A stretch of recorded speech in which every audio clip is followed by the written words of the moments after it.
Scott Adams says is, why do they not teach systems of success in school? And they don't. They don't. No school.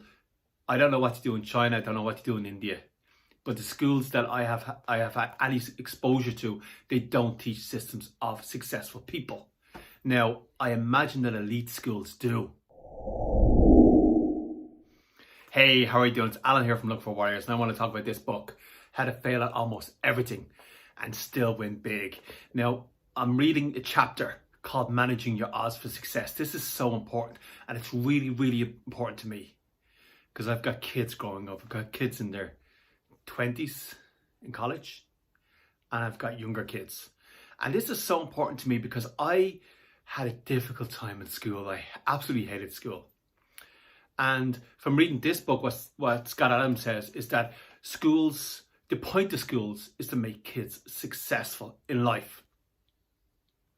The point of schools, according to this book, is to make kids successful in life. So Scott Adams wonders why, if that's the case, why do they not teach any systems that successful people use? Yes.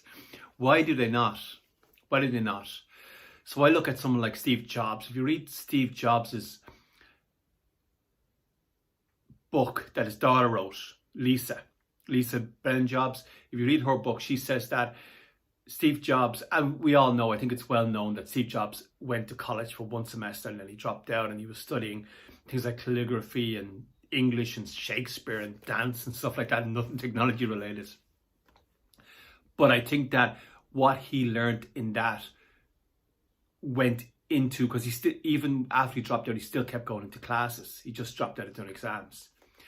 But what he did in that class really influenced him. Also going to India for sure, but also what he did in that class and his spirituality. But what he did in that class really influenced the way he built computers and the way he made computers beautiful and they speak to your soul. Now, you may disagree with that, but I think a Mac speaks to your soul a lot more than an old IBM computer with text-based did. And I believe that was down to Steve Jobs, or Mac, or an iPad, or an iPhone, or whatever it happens to be. So what Scott Adams says is, why do they not teach systems of success in school? And they don't. They don't. No school. I don't know what to do in China. I don't know what to do in India. But the schools that I have had any exposure to, they don't teach systems of successful people. Now, I imagine that elite schools do. They teach a lot of things that your kids won't be taught in elite schools. But this is not going out to the elite people. So I look at elite people like, and I think about what makes kids successful. What made Steve Jobs so successful? What makes Bill Gates? No, Bill Gates, it's difficult to talk about Bill Gates right now. But no one can deny that Bill Gates was very successful.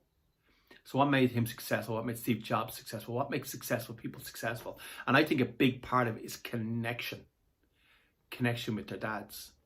Because Steve Jobs spent hours. Now, Steve Jobs was adopted, but it was the dad who brought him up. And he spent hours just fixing engines with his dad. And this goes into something that Scott Adams talks about, because he talks about kids are insulated from the adult world of work. And that is true to a large extent. And that is why I believe we need to bring back child labour. I believe that you should bring back child labour with your kids, because kids should not be insulated from the adult world of work. I wasn't insulated. From the age of 13, I was selling newspapers, and I was working in bars, and I was doing all kinds of work, but I was making my own money. And I know with my oldest, I was running a business while he was growing up. So from the age of 13, he was working with me. And the same happens on farms, and the same happens in a lot of elites who are running their own businesses. So we need to expose kids to the adult world of work from the earliest age, from 13, from 12. We need to expose them to the adult world of work so they can see what working hard means, so they can see what goes into working. Because another thing that Scott Adams says in this chapter about is that he says that kids are insulated from seeing success. Now, I'm not saying any of this exactly as he says it. Just get the book. You can get this book for a tenner. Go and get the book and read if you want to hear his words. So this is just my interpretation. But he said that kids are insulated from success. And I'm thinking about that. I'm thinking about it with my own kids. And it's kind of true. But the issue is that a lot of success, when it comes, is due to hours and hours and days and weeks and months, maybe years of failure. I don't know if you want to call it failure, but work that goes into getting to that point of success. So it's hard to expose them to all of that previous work. You can show them the successes, but is it more useful to show them the hours and days and weeks and months and years of work that went into getting that success? It's like the overnight success that took 20 years. So what Scott Adams says is that, and the most important part of this chapter, what Scott Adams says is every skill you learn, every new skill you learn, doubles your chance of success. And I'm thinking about this, I'm thinking about my own kids. And I'm going to do, I think in chapter 2, beyond this, he talks about the skill stack. And I want to talk, that's so important. Because years ago, I put together my own skill stack of what I think kids should be learning is reading, writing, typing, all this kind of stuff. I'll go through it at another time. But Scott Adams has his own list in this book of the skill stacks that people should know. But I'm going to interpret that to say that kids should be learning, because I'm reading it for myself, but I'm also reading it as far as what my kids should be learning growing up, because I'm at a great age now, age where most men are most successful, but people are successful because they start at the age of 12, at the age of 13. That's the age that Steve Jobs started. That's the age that most successful people started working, at that age, 12 or 13. So I want to get my kids when they're that age and start teaching them then. So he says that every skill you learn, every new skill beyond that, doubles your odds of success. It's a good way of thinking about it. And he also says that every skill that you learn makes it easier to learn the next skill. So it's used as a platform. So he's talking about if you try to explain to someone what a horse is, that's going to be really difficult. But if you try to explain what a zebra, I don't know his exact words. I just read this, take it in, and then I'm saying it off the top of my head. So this is probably completely wrong, but just buy the book for a tenner. You can find out what he exactly says. But let's say you explain to someone what a horse is. That's going to be difficult. But if you explain to someone what a zebra is, just say, well, it's like a horse with black and white stripes. So it's a lot easier. So every skill you learn on top of the old skill, it's used as a platform for the next skill. So it's easier to learn current skills or new skills. And also he says that, for example, he says that in California where he is, if you have any useful business skill plus Spanish, that makes you a lot more valuable. And I noticed this in my current job. We talk to a lot of different markets, a lot of different countries. So in my current job, I know one language. Well, I know a little bit of Irish, but I know English as the main language I know. I can speak a tiny bit of French. I can speak maybe a tiny bit of Spanish, but I'm fluent in any other language. But me knowing Spanish, or me knowing French, or me knowing German would just make me so much more valuable in the current role I'm in. So much more valuable. It's not even funny. So much more valuable. And I always thought that another language, in this book he said, one of the skills he said that you should know is another language. And I never thought that it was that valuable. But after reading this book, I'm going to learn another language. I think I'm going to learn Spanish. Today, with the internet available to us, it's not that difficult to learn a new language. So I'm going to learn another language. I think it's going to be Spanish. So, managing your odds of success, what he's talking about is every new skill you learn, on top of that, you need to build your skill stack. So every new skill you learn makes you twice as valuable. You got to build your skill stack. And what I'm saying is you've got to build your skill stack with your kids from the youngest age. You've got to start teaching them stuff that they need to know. And you'll find that they will do it themselves over time.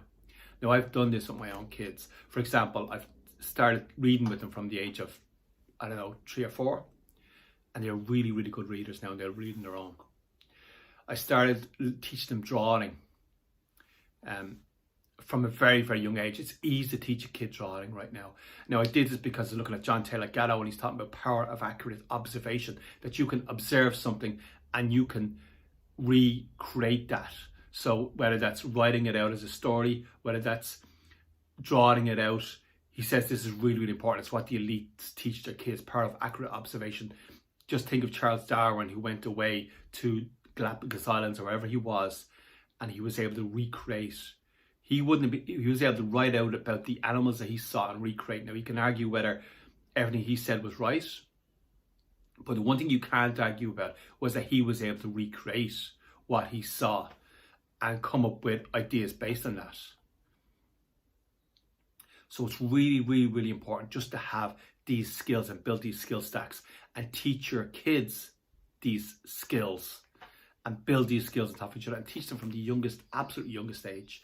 I know, I'm working all the time, and it's difficult to have that time with your kids that you can teach them these skills, but it's so important. I don't have the time, but it's so important. It's so important. Even if you can pull out 10 minutes a day, 20 minutes a day, half an hour a day, what it happens to be, even if it's only an hour at the weekend, it's so important, because the schools are not going to teach your kids these skills. They're not going to give your kids these skill stacks, and you need to be doing it from, depending on what it is, if it's drawing or reading, from the age of 4. But you know, the more complex stuff, you want to teach them Photoshop, if you want to teach them Dreamweaver, if you want to teach them writing, if you want to teach them a lot of other stuff. I'll go through the skill stack from Scott Adams in a later chapter. You want to teach them programming, maybe 12, 13, 14 is more appropriate age to do that. But you want to give your kids this skill stack from as early as possible. Every new skill you teach them is going to make them twice as valuable in the market. And most kids, when they come out of school, are not worth minimum wage. Now, I know with my own kids, I've taught them. Well, I haven't even taught them. They've taught themselves. Video editing, drawing. They know all this. Programming, web design. Every skill that I have, I've taught them. So they are valuable. Coming out of school, they're more valuable in the market. And just a work ethic.